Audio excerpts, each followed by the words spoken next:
musulmon kishini o'zini otasini ustidagi haqlardan bittasi chiroyli ism qo'yishlik. Chiroyli ism qo'yishlik kerak, toki ulug'ayganda shu ismini aytib chaqirishganda xijolat bo'lmasin. Qiyomat kunida mana shu ismi bilan chaqiriladi. Shuning uchun ism chiroyli bo'lishligi kerak. Endi shunday bir holatlarni ham kuzatib qolamiz. Kimlargadir taqlid qiladi bu odamlar. Qaysidir bir odamlarni havas qiladida, umuman islomga, dinga to'g'ri kelmaydigan ismlarni ham qo'yib qo'yishadi. Siz bilan biz musulmon ekanmiz, ummati Muhammadlikni da'vosida ekanmiz. Shu ism qo'yishlikda ham shariatni ko'rsatmasiga quloq tutishimiz kerak. Har kim xohlagan atini qo'yishi yo'q.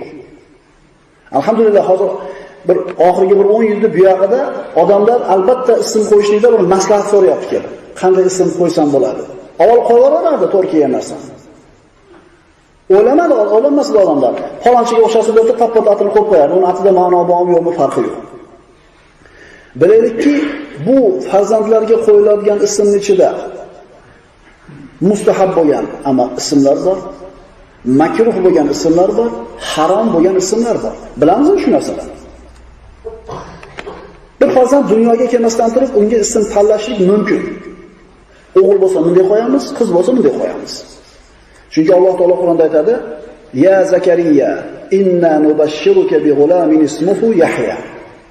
Zakariya alayhissalomga hali farzand o'g'li tug'ilmasdan turib Alloh aytadi: "Ey Zakariya, biz senga bir farzand xushxabarini beramizki, uning ismi Yahyodir."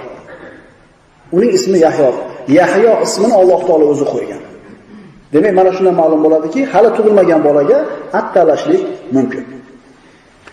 Ibrohim alayhissalomning ayoliga Alloh taolo bashorat qilib, "Tabashsharnaha bi Ishaq va min waroi Ishaq Yaqub." Shunda biz farishtalarimiz vositasida u ayolga, Ibrohim alayhissalomning ayoli Soraga Ishoq ismli o'g'il ko'rish haqida va Ishoqdan keyin Yaqub ismli nabira ko'rish haqida xabar berdik. Demak, tug'ilmay turib shu ismni tanlab qo'yishlik mumkin ekan. Endi mustahab ismlar, qaysi ismlar chiroyli hisoblanadi? Payg'ambarimiz sahih hadisda, Imom Muslimning sahihlarida keltirgan hadislar, "Xoyrul asma'i Abdulloh va Abdurrahman." Ismlarning yaxshisi Abdulloh va Abdurrahman. Bu mutlaq afzal ismlar. Chunki payg'ambarimiz xoslab aytgan mana shu ikkita ismni. Va umuman Alloh taoloning ismiga bog'langan Abdu bilan boshlanadigan ismlar ham mana shu chiroyli ismlardan hisoblanadi. Abdul Bori, Abdul Qodir, Abdul Malik, Abdul Rahim. Allohning ismiga bog'lanadigan Abdu bilan boshlanadigan ismlar. Yana bir hadisda inna khayral asma'i ma ubbida va humida. Albatta ismlarning yaxshilari Abdu bilan boshlanadigani va hamd bilan aytiladigani. Ya'ni o'ziga so'zni hamd, Abdullah tushunadi. Endi 3 ta hamd ati bor: Ahmad, Muhammad, Mahmud. Bu uchala ismning o'ziga hamd kalimasidan kelib chiqadi va uchalasi ham payg'ambarimiz sollallohu alayhi vasallamning ismlari. Yana mustahab bo'lgan chiroyli ismlardan tarixda iymon bilan, solih amallar bilan tanilgan kishilar, sahobalar. Abu Bakr, Umar, Usmon, Ali, Zubayr, Xolid va boshqa ulug' sahobalarning ismlari. Bu ham chiroyli sanaladigan ismlardir. Yana mustahab bo'lgan ismlardan Nabiy sollallohu alayhi vasallamning ahli baytining a'zolarining ismlari, oilasining a'zolarining ismlari. Chunki mana shu insonlarni yaxshi ko'rganligimizdan qo'yamiz ismlarini. Yana mustahab bo'lgan chiroyli ismlardan bu anbiyolarning atlari. Ibrohim, Ismoil, Zakariya, Solih, Yahyo va boshqalar. Odamlarga hayronsan. Ism qo'yayotganda ma'nosi bilan ishi yo'q. Faqat shu ismni aytganda quloqqa jaranglab, jozibador bo'lib eshitsa va boshqa birovga bo'lmasa. Domla hech kim yo'q, aqbob bering deb keladi. Nima deysan? Nima deysan? Maqsad nima? Desa shu ajralib tursin. Hech kimda bo'lmasin bunaqa. Masalan, Shohsanam deb, Gulsanam deydi, Maftuna deydi, Setora deydi. Shu atni qo'yayotganlar shu ismlarning ma'nosini tushunadi, lekin Yo faqat shu jaranglab chiqsa bo'ldimi?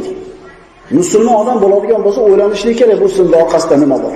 Bu so'z, bu ism nimani anglatadi? Shuning uchun ism qo'yayotganda o'ylabroq qo'yaylik, chunki biz musulmonmiz. Endi harom bo'lgan ismlar ham bor. Mumkin bo'lmagan ismlar ham bor.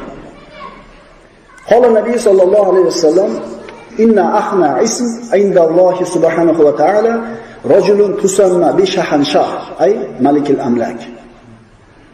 Alloh taolo nazdida eng yomon ism bir kishini shahanshoh deb nomlanishi. Shahanshoh degani podshohlar podshohi degani. Bu mumkin emas, bu harom bo'lgani. Xuddi shunga o'xshagandek, kofirlarning ismini qo'yishligi ham musulmon odamga mumkin emas. Biror sportchini havas qilib o'sha natini qo'yib qo'ygan.